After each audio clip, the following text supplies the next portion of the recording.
back to my channel. I hope you're having an amazing day. I'm going to tell you about a day that wasn't that amazing.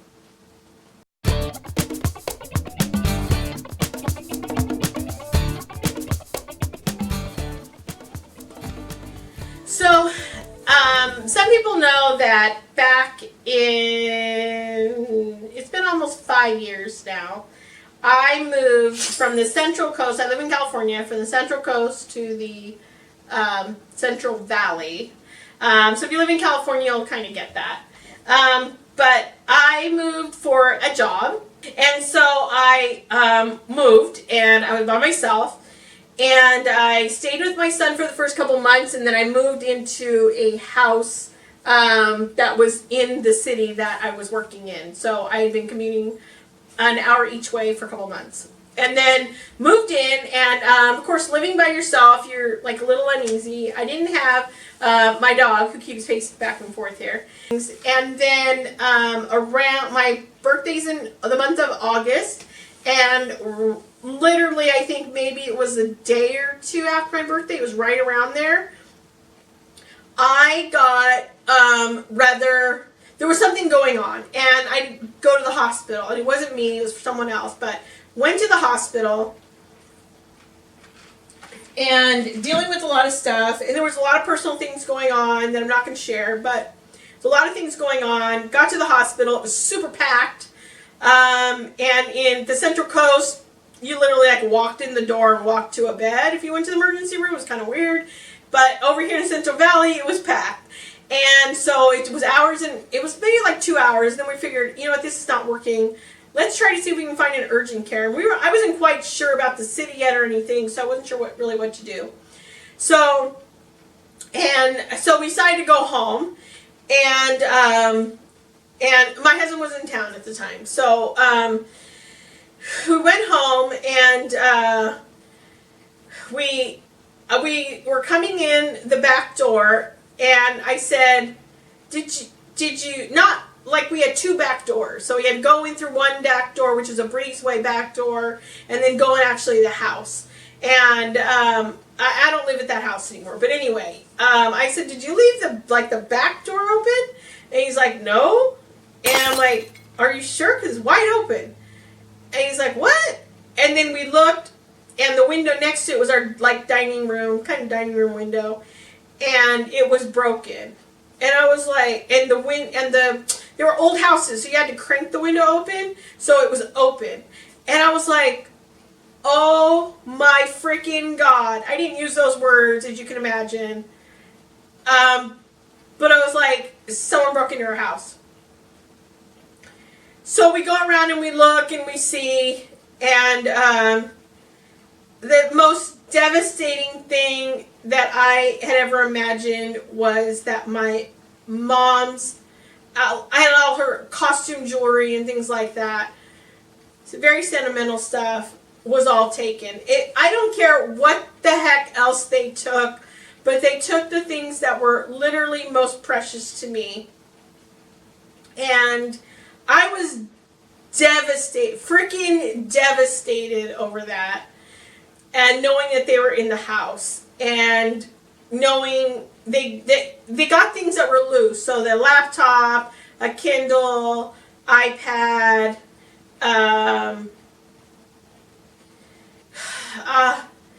they took like my, it's where they didn't take my expensive purses, but they took my Coach backpack, but I think it's because, and they took another backpack, but I think it's because they shoved stuff in there. So probably eventually they figured out that was a Coach backpack, which was my favorite freaking backpack ever, and I still go on eBay to try to find it. Anyway, it was just really, really, like, anyway, taking that jewelry was like a big, big, big hurt. And then it kind of, like, hit back at me, like, oh my God, like, what the heck? So then, but they didn't take the TVs. They took one of the remotes, but I think they put it in the bag, probably, and they were trying to get it off. But they were trying to take the TVs, obviously, because they had taken one of the remotes. The other TV, literally, I had just picked it up, so we hadn't mounted it yet, which is even more, this is probably why I think, and we realized later they were watching us, or watching me, because I lived there by myself. My husband was only coming home maybe like every other weekend or something. He still lived at the Central Coast, and he would come over, he would come every other weekend or so, sometimes every weekend.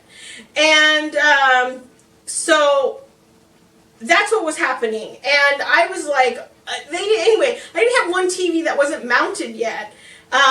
Because I just got it. I never thought I wanted one in my room, and then I realized I kind of did, and then I bought one, and it was on the table, and they didn't even take that one. So that was weird. That part was weird. But we kind of figured out what happened. So they went out the front door. Literally, the next day, or a couple days later, it must have been a couple days later, because that was like a Saturday, then Monday, so my husband stayed. He normally would go back, but he told his work, hey, she's like freaking out. She can't be by herself, obviously. So he was there for maybe like another 2 weeks. But anyway, a couple days later, he was in the backyard doing something. And then he came in the house. And then the neighbor across the street, she came over. And she said, have you been here? And he goes, yeah, I was in the backyard. He goes, why did you come over earlier? And she goes, no. She said, you had the people that broke into your house, they came back to break into your house again. Like, she goes, I saw, the guy was two guys. And then she said there was a guy in a car that was sitting on her street. Like, I don't know how to explain it. It was like the next street there, but kind of sitting there, like the lookout. And they went to the front door and were like kicking it in. Like trying to kick it in, but it wouldn't go because the bolt lock was on. And I just went, what the beep? And he calls me at work. I came home. We saw the footprints and where they tried to kick it in. And I was just like, I am so freaking out. Like, I am so freaking done. Like, he was home. And they were trying to break into the house, probably to come back and get the TVs, is what we were thinking. And I was like, what the heck? This is, like, so crazy. Like, what did I do? I've literally been here in this town for 5 months. And I am, like, just, like, wondering, what did you do? And so I was literally not having a good time about it. And so we had called the sheriff, obviously, and so we made a follow-up report, hey, this and that. I had called my landlord. He is awesome. And I was like, hey, I want security doors. I want this. I want that. And he was like, do it. I don't charge me. Yes, that's fine. That's when I knew I had a really good landlord a few months in, when he was like that good to me. And so he paid to have all the security doors on and to put the extra protection on. Of course, we got an alarm. And basically the sheriff said, you need to get a dog. You need to get not just a little puppy, not some wimpy little dog, not some chihuahua. You need to get a freaking dog. So the guy behind us said, yeah, that's why I have my dogs. Because that deters them. So again, he stayed for a couple weeks, but then I went and got my dog.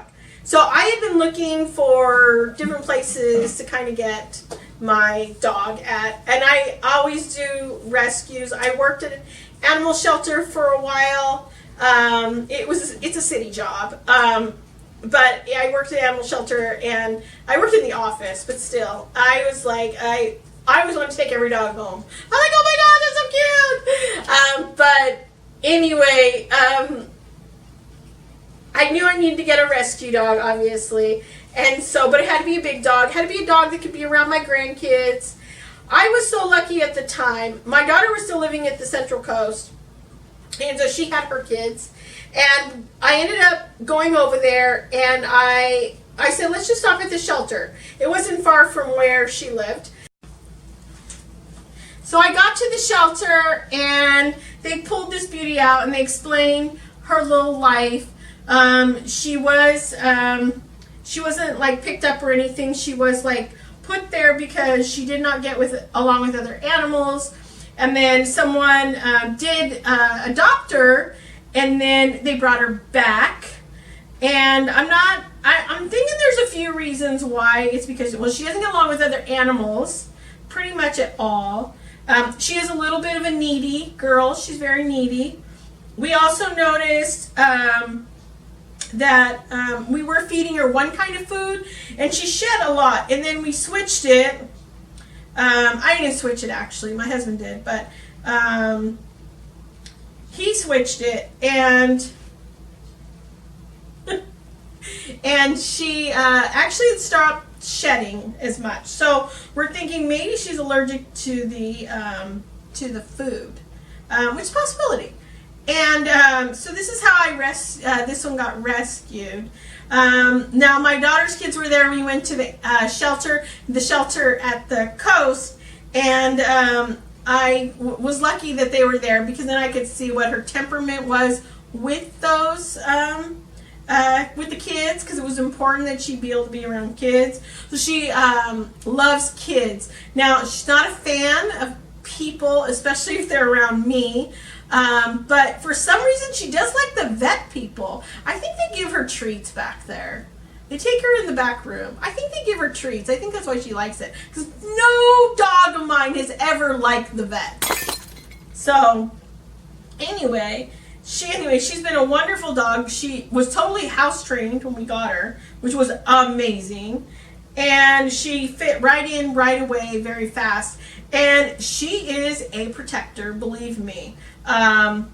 If she feels that I'm even close to being attacked, like if someone raises their voice or something like that, she will literally come sit like this with me. She will come and sit there. She will sit in front and make sure nobody gets to me. She's amazing. So I think sometimes things happen for a reason. While that was